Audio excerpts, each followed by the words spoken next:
నమస్తే welcome to చేతన media. చైనాలోని వుహాన్ నగరంలో 3 నెలల క్రితం గుర్తించిన కరోనా వైరస్ ఇప్పుడు ప్రపంచాన్నే కలవరపెడుతోంది। చైనా, దక్షిణ కొరియా, ఇరాన్, ఇటలీ దేశాల్లో ఈ వైరస్ ఎక్కువగా వ్యాప్తి చెందింది। మార్చి మొదటి వారం వరకు 121,061 మంది ఈ వైరస్ బారిన పడగా 4,368 మంది మృత్యువాత పడినట్లు ఒక నివేదిక తెలిపింది। 66,216 మంది వైరస్ నుంచి కోలుకోగా 57,463 మంది ప్రస్తుతం డాక్టర్ల పర్యవేక్షణలో చికిత్స పొందుతున్నారు। కోవిడ్-19 గా పిలుచుకుంటున్న ఈ వైరస్ గురించి ఎన్నో అనుమానాలు, అపోహలు చక్కర్లు కొడుతున్నాయి। సోషల్ మీడియాలో వైరస్ కు సంబంధించిన ఫేక్ న్యూస్ విస్తృతంగా వ్యాప్తి చెందుతోంది। ఈ వార్తలన్నీ ప్రజలను భయాందోళనలకు గురిచేస్తున్నాయి। కేవలం వైరస్ కు సంబంధించిన అబద్ధాలే కాకుండా దానికి సంబంధించిన చికిత్సల గురించి కూడా సోషల్ మీడియాలో పలు నకిలీ వార్తలు చక్కర్లు కొడుతున్నాయి। ఈ అనుమానాలకు, అపోహలను తొలగించడానికి వరల్డ్ హెల్త్ ఆర్గనైజేషన్, కేంద్ర ఆరోగ్య కుటుంబ సంక్షేమ శాఖ ఒక సంక్షిప్త సమాచారాన్ని తయారు చేసింది। అలాగే అమెరికాలోని New York city health and hospitals director Sara Madad, Milman school of public health కు చెందిన ప్రొఫెసర్ డాక్టర్ స్టీవెన్ మోర్స్ పలు విషయాలను ఒక వీడియో రూపంలో ప్రజలకు అందించారు। ఆ వివరాలను చేతన మీడియా మీకు సమగ్రంగా అందించే ప్రయత్నం చేస్తోంది। ఈ వీడియో ఉపయోగం అని మీకు అనిపిస్తే మీ మిత్రులకు, బంధువులకు తప్పకుండా షేర్ చేయండి। అపోహ 1, కరోనా వైరస్ వచ్చిందంటే ఆ వ్యక్తి చనిపోతాడు। వాస్తవం ఏంటంటే కరోనా వైరస్ ఒక సాధారణ వైరస్, కాకపోతే ఇది మనుషుల మధ్య అత్యంత వేగంగా వ్యాప్తిస్తోంది। ఇప్పటి వరకు ప్రపంచవ్యాప్తంగా సేకరించిన డేటాను విశ్లేషిస్తే కేవలం 2% కేసుల్లో మాత్రమే మరణాలు సంభవించాయి। అది కూడా 50 ఏళ్లు పైబడిన వారే ఎక్కువగా మృత్యువాత పడ్డారు। అన్ని వయసుల వారికి ఈ వైరస్ సోకే అవకాశం ఉంది, కానీ వయసు పైబడిన వారిలో వ్యాధి నిరోధక శక్తి తక్కువగా ఉండడం వల్ల వారిలో మరణాల రేటు ఎక్కువగా ఉంది। కానీ ఈ వైరస్ సోకిన 80% మంది 2 వారాల్లోనే కోలుకున్నారు। మీడియాలో చనిపోయిన వారి గురించిన వార్తలే ఎక్కువగా వస్తుండడం వల్ల ప్రజల్లో భయాందోళనలు నెలకొన్నాయి। అపోహ నెంబర్ 2, కరోనా వైరస్ చాలా ప్రమాదకరమైంది। కరోనా వైరస్ చాలా ప్రమాదకరమైంది అన్నది కేవలం అపోహ మాత్రమే। కరోనాకు మించిన ఎబోలా, సార్స్, మెర్స్ వంటి వైరస్ల వల్ల చనిపోయిన వారే అధికం।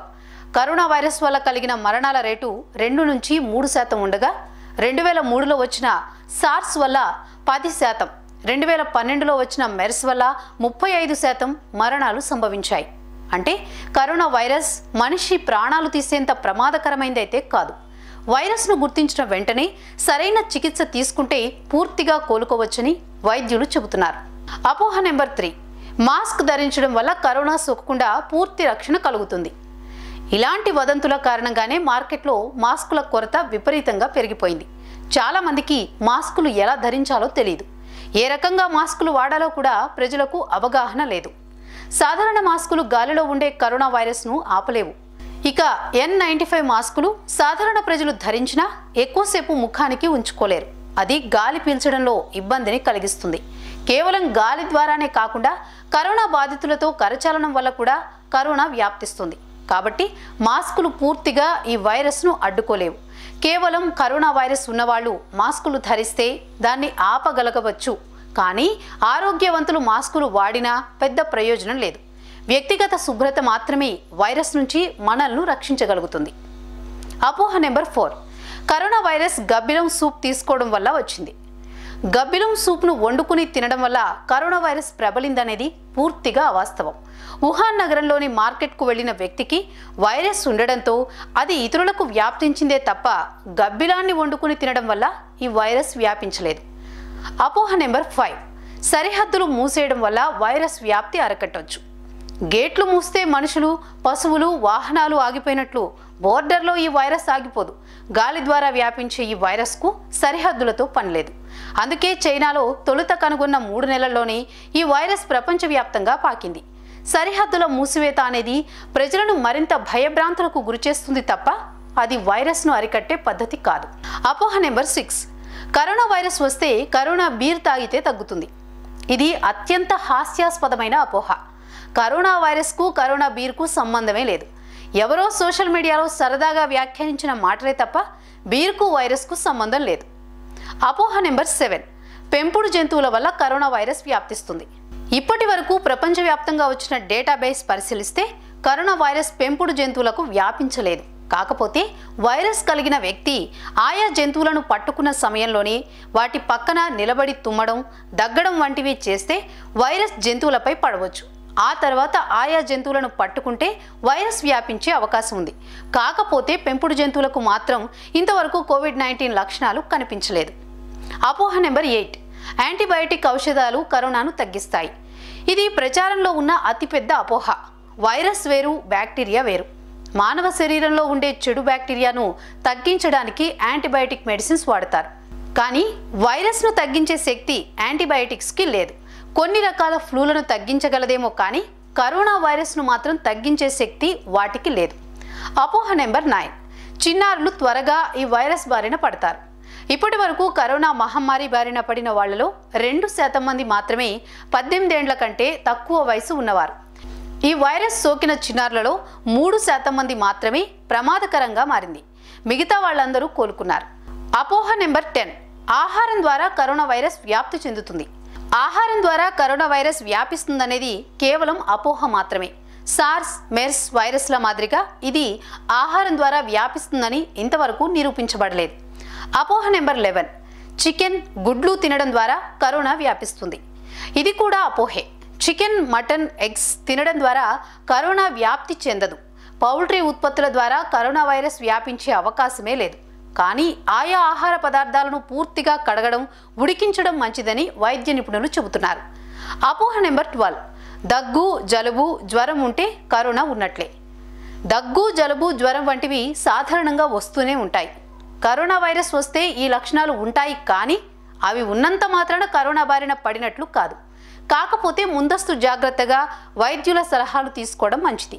దగ్గు, జ్వరం, జలుబుతో పాటు ఊపిరి పీల్చుకోవడం కష్టంగా మారుతున్నట్లు అనిపిస్తే, ఆ లక్షణాలు 2-3 రోజుల కంటే ఎక్కువ సమయం ఉన్నా వెంటనే ఆసుపత్రిలో చేరాలని వైద్యులు చెబుతున్నారు. కాకపోతే ప్రజలు భయాందోళనలు చెందకుండా తగిన జాగ్రత్తలు తీసుకోవాలి. అపోహ నెంబర్ 13. కరోనా లక్షణాలు కనిపిస్తే వెంటనే ల్యాబ్ పరీక్షలు చేయించుకోవాలి. కరోనా లక్షణాలు కనబడితే ముందుగా ప్రభుత్వం ఏర్పాటు చేసిన క్వారంటైన్ ఐసోలేషన్ సెంటర్లను సందర్శించడం మంచిది. సాధారణ డయాగ్నోస్టిక్ సెంటర్లలో కరోనా పరీక్షలు నిర్వహించరు. డాక్టర్లు అనుమానిత కేసని భావించినప్పుడు మాత్రమే శాంపిల్స్ ల్యాబ్ టెస్టుల కోసం పంపిస్తారు. ఈ శాంపిల్స్ను BSL-4 బయోసేఫ్టీ ఉన్న ల్యాబ్స్లో మాత్రమే పరీక్షిస్తారు. అపోహ నెంబర్ 14. కరోనా వస్తే పూర్తిగా కోలుకోలేరు. ఇది పూర్తిగా అవాస్తవం. కరోనా బాధితులకు సరైన చికిత్స అందిస్తే పూర్తిగా కోలుకునే అవకాశం ఉంది. ఇప్పటికే చైనాతో సహా ఇండియాలో కూడా ఎంతో మంది కరోనా పాజిటివ్ అని తేలినా వైద్యులు వారికి పూర్తి చికిత్స అందించి ఆరోగ్యవంతులుగా చేశారు. 80% మందికి ప్రత్యేక చికిత్స లేకుండానే కరోనా లక్షణాలు తగ్గిపోయాయి. అపోహ నెంబర్ 15. వెల్లుల్లి తినడం వల్ల కరోనా నయం అవుతుంది. కరోనా వైరస్ నుంచి వెల్లుల్లి రక్షిస్తుందన్న మాటలో ఎలాంటి ఆధారాలు లేవు. ఇంతవరకు శాస్త్రీయంగా ఇది నిరూపించబడకపోవడం ఇది అవాస్తవమే అని వైద్యులు అంటున్నారు. అపోహ నెంబర్ 16. కరోనా వచ్చిన వాళ్ళు పట్టుకున్న వస్తువులపై ఎప్పటికీ ఆ వైరస్ బతికే ఉంటుంది. కరోనా వ్యాధిగ్రస్తులు వాడిన లేదా తాకిన వస్తువులపై ఎప్పటికీ దాని తాలూకా వైరస్ ఉంటుందన్నది పూర్తిగా అవాస్తవం. ఆ వైరస్ కణాలు కేవలం 8 నుంచి 10 గంటలు మాత్రమే బతికి ఉంటాయి. పేపర్, చెక్క, కార్డ్బోర్డ్, స్పాంజ్, క్లాత్ వంటి వాటిపై 10 గంటల వరకు వైరస్ బతికి ఉంటుంది. ఇక గాజు, ప్లాస్టిక్, వార్నిష్ చేసిన చెక్క, ప్లాస్టిక్ వస్తువులపై మరికొంత ఎక్కువ సమయం ఉంటుంది. కాబట్టి ఆరోగ్యవంతులు వాటిని తాకకపోవడమే మంచిది. ఇలాంటి ఎన్నో అపోహల మధ్య మన జాగ్రత్తల్లో మనం ఉండడమే మంచిదని వైద్యులు సూచిస్తున్నారు.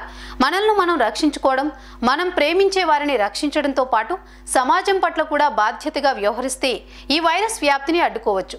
కొంతకాలం ఇతరులతో కరచాలనం చేయడం మానేసి హాయ్ చెప్పడమో, నమస్తే చెప్పడమో కొనసాగించాలని నిపుణులు చెబుతున్నారు. మరిన్ని ఇంట్రెస్టింగ్ అప్డేట్స్ కోసం చేతన మీడియా ఛానల్ని సబ్స్క్రైబ్ చేసుకోండి.